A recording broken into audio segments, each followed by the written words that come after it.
शिवजी सदा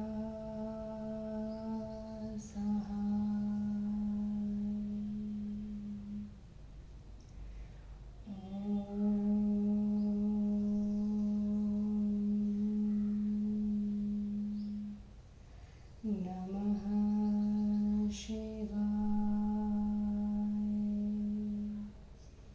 गुरुजी सदा सहाय।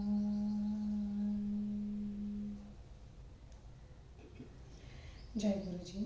अथ श्री वामन पुराणं षष्ठः अध्याय। नारद उवाच।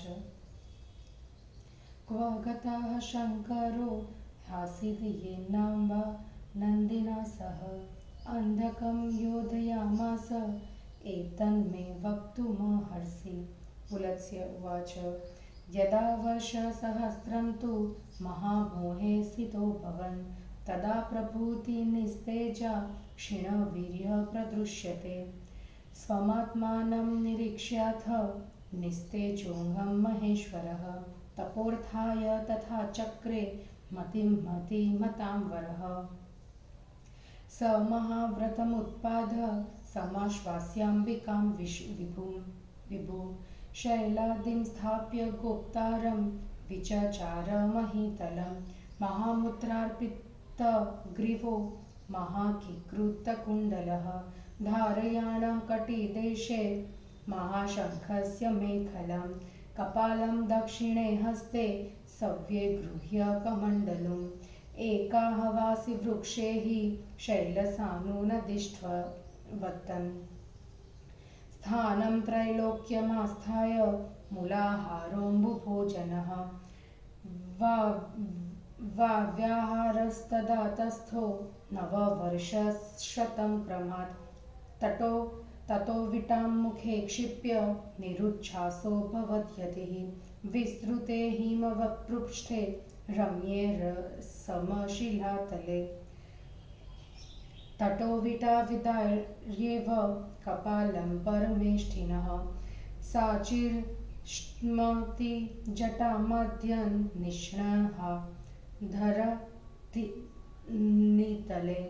वीटया तु पतन्त्याद्रिर्दारितक्षामसोऽभवत् जातस्तीर्थवरः पुण्यः केदार इति विश्रुतः ततोहरुवरं प्रादात् केदाराय वृषध्वजः पुण्यवृद्धिकरं ब्रह्मन् पापघ्नं मोक्षसाधनं ये जलं तावके तीर्थे पीत्वा संयमिनो नरः मधुमास निवृत्ता ये ब्रह्मचारी व्रते स्थिताः षण्मासाद् धारयिष्यन्ति निवृत्ता परपाकतः तेषां हत्यगजेष्वेव मल्लिङ्गं भविता ध्रुवं न चास्य पापाभिरतिर्भविष्यति कदाचन पितॄणामक्षयं श्राद्धं भविष्यति न संशयः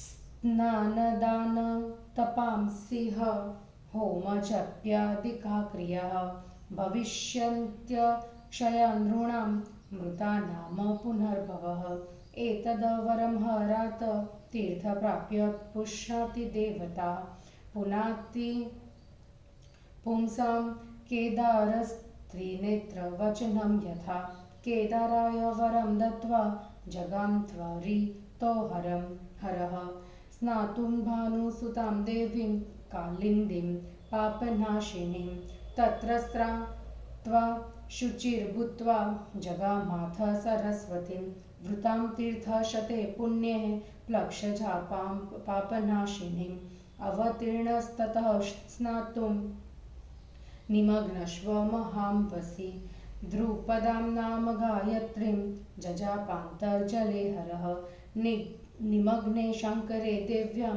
सरस्वत्यां कलिप्रिय साग्रहवन् संवत्सरो जातो न चोन्मज्जत ईश्वरः एतस्मिन्नन्तरे ब्रह्मन् भुवना सप्तसार्णवा चेलु पेतुर्धरण्यां च नक्षत्रास्ताकर्हे सह आसनेभ्यः प्रचलिता देवः शक्रपुरोगमः स्वस्यस्तु लोकेभ्य इति जपन्तः परमर्षयः ततः क्षुब्धेषु लोकेषु देवा ब्रह्माणमागमन दृष्टोचु किमिदं लोकः क्षुब्धः संशयमागतः तानाः पद्मसम्भूतो नैतद्वेद्मि च कारणम् तदा गच्छत वो युक्तं द्रष्टुं चक्रगदाधरं पीतामहेनैव मुक्ता देवः शक्रपुरोगमः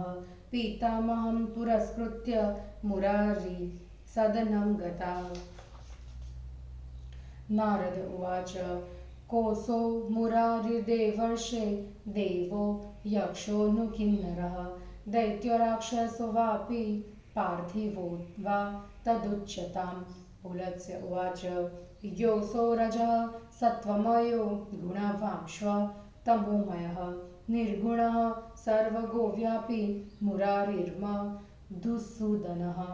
नारद उवाच योऽसौ मुर इति ख्यातः कस्य पुत्रः स गीयते कथं च निहतः संख्ये विष्णुना तद्वदस्व मे। पुलत्स्य उवाच श्रूयतां कथयिष्यामि मुरासुरनिर्बर्हणं विचित्रमिदमाख्यानं पुण्यं पापप्रणाशनं कश्यपस्यो रसः पुत्रो मुरो नाम दनुद्भवः स ददश रणेशस्तान् दितिपुत्रान् सरोत्तमे ततः स मरणाद भीतस्तप्त्वा वर्षगणान् वोहन् आराधयामास विभुं ब्रह्माणमपराजितं ततोऽस्य तुष्टो वरदः प्राह वत्स वरं वृणु स च वव्रे वरं दैत्यो वरमेनं पितामहात् यं यं करतलेनाहं स्पृश्येयं समरे विभो स समर्थस्तसंस्पृष्टस्त्वमरोऽपि मरत्वतः बाणमित्याह भगवान् ब्रह्मलोकपितामहः ततोऽभ्यागान् महातेजा मुरः सुरगिरिं बले समेत्याहरयते देवं यक्षं किन्नरमेव वा न कश्चिदयुयुधे तेन संदैत्येन नारद ततो मरावतीं क्रुधः स गत्वा शक्रमाह्ययत न चास्य स योद्धुं वे मतिं चक्रे पुरन्दरः ततः स करमुद्धम्य प्रविवेशामरावतीं प्रविशन्तं न तं कश्चित् निवारयितुमुत्सहेत स गत्वा शक्रसदनं प्रोवाचेन्द्रं मुरस्तदा देहि युद्धं सहस्राक्ष नो चेत् स्वर्ग परित्यज इत्येवमुक्तो मरुणा ब्रह्मन् हयस्तदा स्वर्गराज्यं परित्यज्य भूचर समजायत ततो गजेन्द्रकुशीलो ह्रतो शक्रस्य च शत्रुणा सकलत्रो महातेजः सह देवे सुतेन च कालिन्ना दक्षिणे कूले निवेश्य स्वपुरं स्थितः मुरुष्वापि महाभोगान् बुभुजे स्वर्गसंस्थितः दानवाश्वापरे रौद्रा मयतार पुरोगमः मूरमासाद्धमोदन्ते स्वर्गे सुकृतिनो यथा स कदाचिन्महि पृष्ठं समायातो महासुरः एकाकी कुञ्जरारूढः सरयुं निमगां प्रति स सरव्यास्तटे वीरं राजानं सूर्यवंशजं ददृशे नामानं दीक्षितं यज्ञकर्मणि तमुपेत्याब्रवीद्दैत्यो युद्धं मे दीयतामिमे नो चेन्निवर्ततां यज्ञो नेष्ठव्या देवता स्वया तमुपेत्य महातेजा मित्रावरुणसम्भवः प्रोवाच बुद्धिमान् ब्रह्मन् वसिष्ठस्तपताम्बरः किं ते जितेन्द्रेन्द्रेत्य अजिताननुशासय प्रहर्तुमिच्छसि यदि तं निवारय चान्तकं सबलिशासनं भूत्यं न करोति महासुर तस्मिन् जिते हि विजितं सर्वमन्यस्व भूतलं स तदवसिष्ठवचनं निशम्य दनुपुङ्गवः जगाम धर्मराजानं विजेतुं दण्डपाणिनं तमायान्तं यमः श्रुत्वा मत्वा ध्वध्वं च संयुगे समारुह्य महिषं केशवान्तिकमागतमत समेत्य चाभिवादेनं प्रोवाच मुरचेष्टितं स चाह गच्छ मामद्ध प्रेषयस्व महासुरं स वासुदेववचनं श्रुत्वाभ्यागात् त्वरान्वितः एतस्मिन्नन्तरे दैत्यः सम्प्राप्तो नगरीं मुरः तमागतं यमः प्राह किं मुरो कर्तुमिच्छसि वदस्व वचनं कर्ता त्वदीयं दानवेश्वर मुरुर्वाच यम प्रजा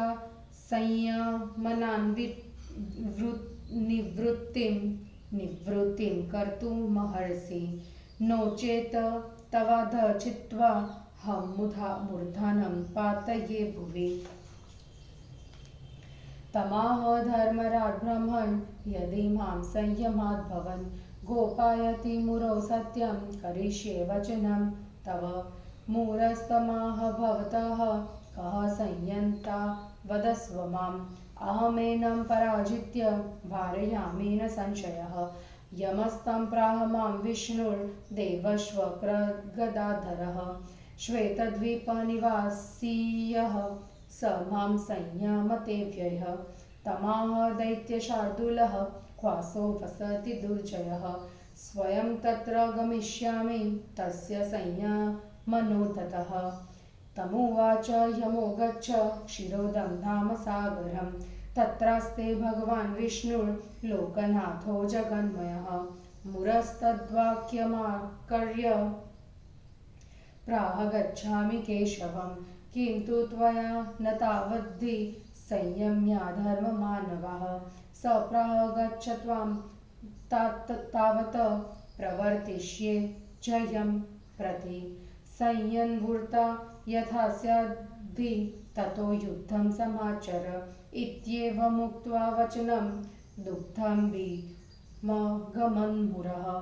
यत्रास्ते शेषपर्यङ्के चतुर्मूर्तिर्जनार्दनः नारद उवाच चतुर्मूर्तिः कथं विष्णुरेक एव निगद्यते सर्वगत्वात् कथमपि अव्यक्तत्वाच्च तद्दद पुलत्स्य उवाच अव्यक्तः सर्वगोपीः एक एव महामुने चतुर्मूर्तिर्जगन्नाथो यथा ब्रह्मस्तथा शृणु अप्रतर्क्यमनिर्देश्यं शुक्लं शान्तं परं पदं वासुदेवाख्यमव्यक्तं स्मृतं द्राद्वशपत्रकं नारद उवाच कथं शुक्लं कथं शान्तं प्रतर्क्यमनिन्दितं कान्यस्य द्वादशैवोक्ता पत्रकातानि मे वद पुलत्स्य उवाच शृणुष्व गुह्यं परं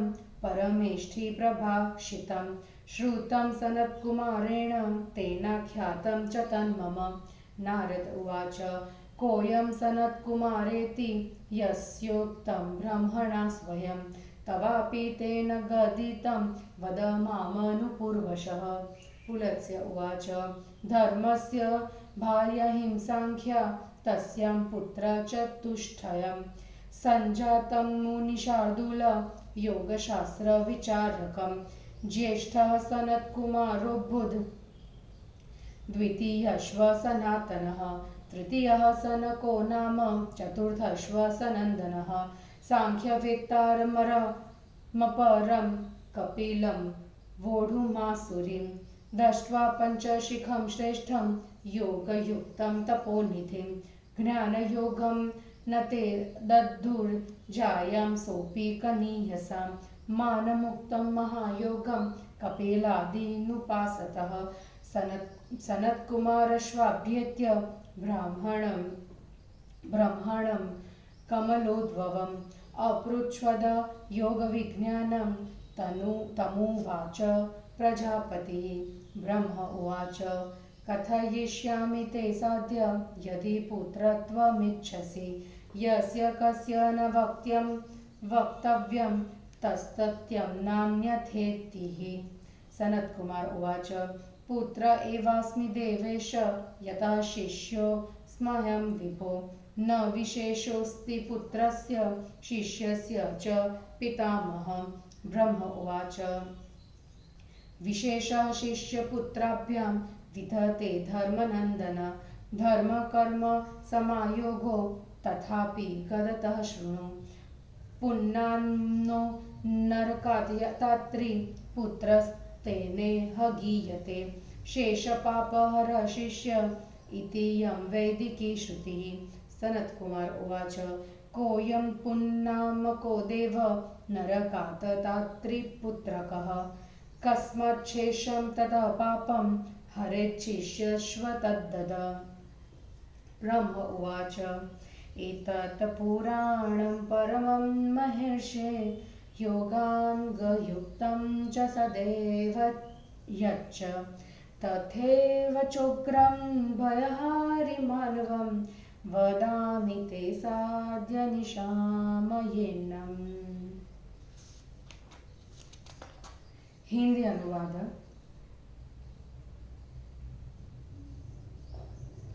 पुनः तेजः प्राप्ति के लिए शिव की तपश्चर्या, केदार तीर्थ की उपलब्धि, शिव का सरस्वती में निमग्न होना, मुरासुर का प्रसंग और सनत कुमार का प्रसंग। नारद ने कहा, आप मुझे यह बतलाइए कि शंकर कहाँ चले गए थे जिससे नंदी सहित अंबिका ने अंधक से स्वयं युद्ध किया। पुलत्स्य जी बोले, शंकर जी जिस समय 1000 वर्ष तक महामोह में पड़ गए थे उस समय से वे तेज रहित एवं शक्तिहीन से दिखाई दे रहे थे। मतिमानों में श्रेष्ठ महेश्वर ने स्वयं अपने अंगों को निस्तेज देखकर तप करने के लिए निश्चय किया। उन व्यापक शंकर ने महाव्रत का निर्णय करने के बाद अंबिका को धैर्य धारण कराया और वे शैल आदि नंदी को उनकी रक्षा के लिए नियुक्त कर पृथ्वी पर विचरण करने लगे। उन्होंने गले में तंत्रानुसार महामुद्रा पहन ली, महासर्पों के कुंडल एवं कमर में महाशंख की मेखला धारण कर ली। दाहिने हाथ में कपाल एवं बाएं हाथ में कमंडलू लेकर वे वृक्षों के नीचे कभी पड़े रहते थे तो कभी पहाड़ों की चोटियों पर तथा नदियों के तट पर चक्कर लगाते रहते। प्रथम मतलब कि आरंभ में मूल फल खाकर, फिर जल पीकर, उसके बाद वायु पीकर यम नियम का व्रत पालन करने वाले उन्होंने क्रमशः तीनों लोकों में 900 वर्ष व्यतीत किए। उसके बाद उन्होंने हिमालय के ऊपर रमणीय तथा समतल पर्वतीय चट्टान पर आसन लगा लिया और अपने मुख में काष्ठ की बनी गुल्ली डालकर श्वास रोक लिया, कुंभक प्राणायाम कर लिया। उसके बाद शंकर के कपाल को फोड़कर ज्वालामयी वह गुल्ली उनकी जटा के बीच से निकलकर पृथ्वी पर गिर पड़ी। उस गुल्ली के गिरने से पर्वत टूट फूट कर पृथ्वी के समान हो गया और वहां केदार नाम का प्रसिद्ध तीर्थ बन गया। ब्रह्मन उसके बाद वृषध्वज महादेव ने केदार को पुण्य की वृद्धि करने वाले एवं पाप के विनाश करने वाले और मोक्ष के साधन का वर दिया तथा यह भी वर दिया कि जो संयमी मनुष्य परान्न भोजन को त्याग कर तथा ब्रह्मचर्य व्रत धारण कर तुम्हारा जल पीते हुए यहाँ 6 महीने तक निवास करेंगे, उनके हृदय कमल में निश्चय ही मेरे लिंग की सत्ता प्रत्यक्ष प्रकट होगी। उन्हें कभी पाप में अभिरुचि नहीं होगी तथा उनसे किया गया पितरों का श्राद्ध अक्षय होगा, इसमें कोई संदेह नहीं है। मनुष्य द्वारा यहाँ की गई स्नान दान, तपस्या, होम एवं जप आदि की क्रियाएं अक्षय होंगी तथा इस स्थान पर मनुष्यों के मरने पर उनका पुनर्जन्म नहीं होगा। महादेव से इस प्रकार का वर पाकर वह केदार तीर्थ त्रिनेत्र महादेव के वचन के अनुकूल प्राणी वर्ग को पवित्र एवं देवताओं का पोषण करने लगा। केदार तीर्थ को वह देकर महादेव पाप विनाशिनी रवि तनया देवी कालिंदी मतलब यमुना में स्नान करने के लिए शीघ्र चले गए। वहां स्नान करके पवित्र होकर भगवान शंकर सैकड़ों पवित्र तीर्थों से वृत्त गिरि और प्लक्ष वृक्ष से उत्पन्न पापनाशिनी सरस्वती के निकट गए। उसके बाद वे स्नान करने के लिए उसमें उतरे एवं अगाध जल में भलीभांति स्नान कर ध्रुपदा गायत्री का जप करने लगे। कलिप्रिय देवी सरस्वती के जल में शंकर को डुबकी लगाए हुए एक वर्ष से अधिक बीत गया, परंतु भगवान ऊपर नहीं आए। ब्राह्मण उस समय समुद्र सहित सातों भुवन कांपने लगे और ताराओं के साथ नक्षत्र टूट टूट कर भूतल पर गिरने लगे। इंद्र प्रमुख है जिनमें ऐसे देवता अपने अपने आसनों से उच्चक पड़े और महर्षि गण संसार का कल्याण हो इस भावना से जप करने लगे। तत्पश्चात जगत के अशांत हो जाने पर देवगण ब्रह्मा के निकट आए और उन्हें देखकर उन लोगों ने पूछा, ब्राह्मण संसार अशांत होकर क्यों संदेह के झोंके खा रहा है? कमल योनि ब्रह्मा ने उनसे कहा, मैं इसके कारण को नहीं जान पा रहा हूँ, तुम लोग जाओ। इसके लिए चक्र गदाधारी विष्णु का दर्शन करना उचित है। पितामह के इस प्रकार कहने पर इंद्र आदि सभी देवता पितामह को आगे कर मुरारी लोक विष्णु लोक में गए। नारद ने पूछा, देवर्षि आप यह बतलाइए कि ये मुरारी कौन है? ये देवता है या यक्ष, किन्नर है या दैत्य, राक्षस है या मनुष्य? पुलत्स्य जी ने कहा, देवताओं, जो ये मुरारी है वे मधु नाम के राक्षस के विनाशकारी है। वे सत्व गुण, रजोगुण, तमोगुण से युक्त है, निर्गुण और सगुण है, सर्वगामी और सर्वव्यापी है। नारद ने पुलत्स्य जी से पूछा, आप मुझे यह बतलाइए कि यह मूर नामधारी दानव किसका पुत्र है और लड़ाई के मैदान में भगवान विष्णु ने उसे किस प्रकार मारा? पुलत्स्य जी बोले, नारद, मूर असुर के विनाश की कथा अद्भुत है। वह पाप का विनाश करने वाली और पवित्र कारिणी है। मैं उसे कहूंगा, तुम सुनो। धनु की कोख से कश्यप का औरस पुत्र मूर उत्पन्न हुआ। उसने श्रेष्ठ देवों द्वारा संग्राम में दैत्यों को पराजित देखा। उसके बाद मृत्यु से भयभीत होकर उसने बहुत वर्षों तक तपस्या करते हुए व्यापक अजय ब्रह्मा की आराधना की। उसके बाद उसके ऊपर संतुष्ट होकर ब्रह्मा ने कहा, वत्स, वर मांगो। उस दैत्य ने पितामह से यह श्रेष्ठ वर मांगा, विभो, युद्ध में मैं जिसे हाथ से छू दूं वह मेरे हाथ से छूते ही अमर मतलब कि देवता होने पर भी मृत्यु को प्राप्त हो जाए। लोक पितामह भगवान ब्रह्मा ने कहा, बहुत ठीक, ऐसा ही होगा। उसके बाद महातेजस्वी बलशाली मूर देवगिरी पर जा पहुंचा। पुलत्स्य जी कहते हैं कि नारद जी वहां पहुंचकर उसने देवता, यक्ष, किन्नर आदि को युद्ध के लिए ललकारा, किंतु किसी ने भी उसके साथ युद्ध नहीं किया। उसके बाद क्रुद्ध होकर वह अमरावती की ओर चला गया और इंद्र को संग्राम करने के लिए ललकारने लगा, किंतु इंद्र ने भी उसके साथ युद्ध करने का विचार नहीं किया। उसके बाद हाथ उठाए हुए उसने अमरावती में प्रवेश किया, परंतु किसी ने भी प्रवेश करते हुए उसको रोकने का साहस नहीं किया।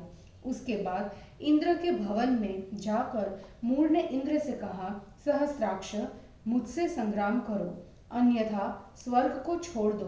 ब्रह्मन मूर के इस प्रकार कहने पर इंद्र युद्ध न कर स्वर्ग राज्य छोड़कर पृथ्वी पर विचरण करने लगे। उसके बाद शत्रु ने इंद्र के गजराज और वज्र को छीन लिया। महातेजस्वी इंद्र अपनी पत्नी, पुत्र और देवताओं के साथ कालिंदी के दक्षिण तट पर अपना नगर बसाकर रहने लगे और मूर स्वर्ग में रहते हुए महान भोगों का उपभोग करने लगे। मय और तारक आदि दूसरे भयंकर दानव भी मूर के निकट पहुंचकर स्वर्ग में पुण्यात्माओं के समान आमोद प्रमोद करने लगे। वह महान असुर किसी समय पृथ्वी पर आया और अकेला ही हाथी पर चढ़कर सूर्यु नदी के तट पर उपस्थित हुआ। उसने सूर्यों के किनारे सूर्य वंश में उत्पन्न हुए एवं यज्ञ कर्म में दीक्षित रघु नाम के राजा को देखा। उनके पास जाकर उस दैत्य ने कहा, मुझसे संग्राम करो, नहीं तो यज्ञ करना बंद कर दो। तुम देवताओं की पूजा नहीं कर सकते। ब्राह्मण मित्रा वरुण के पुत्र महातेजस्वी, बुद्धिमान और तपस्वियों में श्रेष्ठ वशिष्ठ ने उस दैत्य के पास जाकर कहा, दैत्य, मनुष्य को जीत लेने से तुम्हें क्या लाभ होगा? जो नहीं जीते गए हैं उनको पराजित करो। यदि तुम चढ़ाई कर प्रहार करना चाहते हो तो उन यमराज का अवरोध करो। महासुर वे बलशाली है, तुम्हारा शासन नहीं मानते। उनको जीत लेने पर समस्त भूतल को पराजित हुआ समझो। वशिष्ठ का वह वचन सुनकर दानव श्रेष्ठ दंड धारण करने वाले धर्मराज को जीतने के लिए चल पड़ा। उसे आता हुआ सुनकर तथा संग्राम में वह अवध्य है ऐसा विचार कर वे यमराज महिष पर सवार होकर भगवान केशव के पास चले गए। उनके पास जाकर प्रणाम करने के पश्चात यमराज ने मूर के कृत्यों को बताया। उन्होंने कहा, तुम जाकर अभी उस महासुर को मेरे पास भेज दो। वासुदेव के वचन को सुनकर वे शीघ्र चले आए। इतने में मूर दैत्य उनकी नगरी में आया। उसके आने पर यम ने कहा, हे मूर, बतलाओ तुम क्या करना चाहते हो? दानवेश्वर, मैं तुम्हारी आज्ञा का पालन करूंगा। मूर ने कहा, यम, तुम प्रजाओं के ऊपर नियंत्रण करना बंद कर दो, नहीं तो मैं तुम्हारा सिर काटकर पृथ्वी पर फेंक दूंगा। ब्राह्मण धर्मराज ने उससे कहा, यदि तुम मेरे ऊपर संयम करने वाले से मेरी रक्षा कर सको तो मैं सत्य कहता हूँ कि तुम्हारे वचन का पालन करूंगा। मूर ने उनसे कहा, मुझे बतलाओ कि तुम्हारा संयंता मतलब शासक कौन है? मैं निसंदेह उसे पराजित कर रोक दूंगा। यम ने उससे कहा, जो श्वेत द्वीप के निवासी चक्र गदा धारण करने वाले अविनाशी भगवान विष्णु हैं, वे ही मुझे शासित करते हैं। दैत्यों में श्रेष्ठ मूर ने यमराज से कहा, यम, वह कहाँ रहता है जिसे कठिनता से जीता जा सकता है? उसका संयमन करने के लिए मैं तैयार होकर वहां स्वयं जाऊंगा। यमराज ने उससे कहा, तुम क्षीण सागर में जाओ, वहां लोकस्वामी जगन मूर्ति भगवान विष्णु रहते हैं। मूर ने उनकी बात सुनकर कहा, धर्मराज, मैं केशव के पास जा रहा हूं, परंतु तुम तब तक मनुष्य का नियमन मत करना। उस मूर ने कहा, तुम जाओ, तब तक मैं तुम्हारे नियमक को जैसे भी हो जीतने का प्रयत्न करूंगा। उसके बाद तुम युद्ध करना। इतना कहकर मूर दैत्य क्षीण सागर में जा पहुंचा। वहां जाकर उसने देखा कि चतुर्भुजाधारी जनार्दन अनंत नाग की शैया पर पड़े हुए हैं। नारद जी ने पूछा, आप कृपया यह बतलाइए कि विष्णु एक होने पर भी चतुर्मूर्ति क्यों कहे जाते हैं? क्या सर्वगत एवं अव्यक्त होने के कारण तो नहीं कहा जाता, उसे कहे। पुलत्स्य जी बोले, ब्रह्मन अव्यक्त एवं सर्वव्यापी होने पर भी वे एक ही है। जिस कारण से जगन्नाथ चतुर्मूर्ति कहे जाते हैं उसे बताता हूं, सुनो। वासुदेव नामक श्रेष्ठ पद एवं निर्देश किए जाने में अशक्य, शुक्ल मतलब शुद्ध, शांति युक्त, अव्यक्त एवं द्वादशपत्रक मतलब ओम नमो भगवते वासुदेवाय द्वादशाक्षर मंत्र वाला कहा गया है। नारद जी ने पुनः पूछा, किस प्रकार वे शुक्ल, शांत, अप्रतर्क्य एवं अनिंदित है, मुझे बतलाइए कि उनके कथित द्वादशपत्रक कौन है। पुलत्स्य जी बोले, पितामह, ब्रह्मा ने जिस परम गुह्य वचन को कहा है उसे सुनिए। सनत कुमार ने उसे सुना था और उन्होंने मुझसे कहा था। नारद जी ने फिर कहा, इस विषय में स्वयं ब्रह्मा ने जिनसे कहा है वे सनत कुमार कौन है, और उन्होंने भी आपसे जो कहा है उसे क्रमशः मुझसे कहे। पुलत्स्य जी बोले, धर्म की पत्नी अहिंसा है। उससे 4 पुत्र हुए। मुनि श्रेष्ठ वे सभी योग शास्त्र के विचार करने में कुशल थे। उनमें सनत कुमार ज्येष्ठ, सनातन द्वितीय, सनक तृतीय एवं चतुर्थ सनंदन हुए। वे सभी सांख्यवेत्ता, कपिल, वोढु, आसुरी एवं योग से युक्त तपोनिधि श्रेष्ठ पंचशिख नामक ऋषि को देखकर उनके पास गए। बड़े होने पर भी उन लोगों ने अपने से छोटों को ज्ञान योग का उपदेश नहीं दिया। कपिल आदि की उपासना करने वालों को महायोग का परिणाम मात्र बतला दिया। सनत कुमार ने कमलोद्भव ब्रह्मा के पास जाकर योग विज्ञान पूछा। प्रजापति उनसे कहा, ब्रह्मा ने कहा, साध्य, यदि तुम पुत्र होना चाहते हो तो मैं तुमसे कहूंगा, उसे जिस किसने नहीं कहना चाहिए, क्योंकि यह सत्य है, अन्यथा नहीं है। सनत कुमार ने कहा, देवेश, मैं पुत्र ही हूँ, क्योंकि विभो मैं शिष्य हूँ। पितामह, पुत्र और शिष्य में कोई भेद नहीं होता। ब्रह्मा ने कहा, धर्मनंदन, शिष्य और पुत्र में धर्म कर्म के संयोग में जो कुछ भेद होता है उसे बताता हूँ, मुझसे सुनो। यह वेदी की श्रुति है जो पूम नामक नरक से उद्धार कर देता है, उसे पुत्र कहा जाता है, और शेष पापों का हरण करने वाला होने से शिष्य कहा जाता है। यही दोनों में भेद है। सनत कुमार ने कहा, देव, वह पूम नामक नरक कौन है, जिस नरक से पुत्र रक्षा करता है और शिष्य किससे अवशिष्ट पाप का हरण करता है, आप कृपया उन्हें बतलाइए। ब्रह्मा ने कहा, महर्षि, मैं तुमको अत्यंत प्राचीन योगागम से युक्त उग्र भय दूर करने वाली परम पवित्र कथा सुनाता हूँ। हे साध्य, तुम उसे सुनो। इस प्रकार श्री वामन पुराण में 7वां अध्याय समाप्त हुआ। जय गुरु जी।